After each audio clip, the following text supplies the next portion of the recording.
Welcome to ডিভি blog guys. আজি আমি গুৱাহাটী মহানগৰীৰ পৰা আঁতৰি আহি অকণমান ফুৰিব আহিছোঁ আমাৰ একমাত্ৰ ৰামচৰ ছাইড দীপৰ বিললৈ। মোৰ ভণ্টি আৰু মই ফুৰিব আহিলোঁ, লগতে আমি বহুত বেছি মস্তি কৰিলোঁ। চাওকচোন আমাৰ দুজনী কিমান ফূৰ্তি আমাৰ মুখত।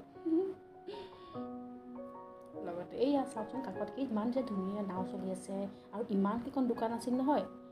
আৰু আমি ক'ৰবাত ফুৰিব যাম নেখাম এইটো হ'বই নোৱাৰে। কাষত চাওকচোন ইমান ধুনীয়া যে ৰেল চলি আছে।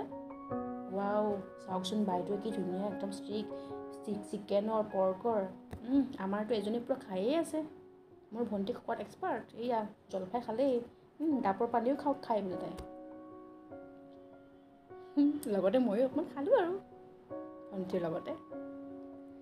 কিমান যে সঁচাকৈ দেই আজি বতৰটো ইমানেই ধুনীয়া আছিল, কিমান যে ফুৰিলোঁ।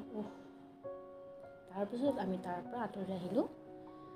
তাৰপিছত আহোঁতে অকণমান ৰাস্তাত ডান্স কৰিলোঁ আৰু দুজনী। আমিতো এনেও আৰু অকণমান মস্তিখোৰ ন, মস্তি কৰি ভাল পাওঁ। তাৰপিছত যিহেতু নতুন চিনেমা ৰিলিজ দিছে স্ত্ৰী 2, সেইখনতো আমি চাবলৈ গ'লোঁ।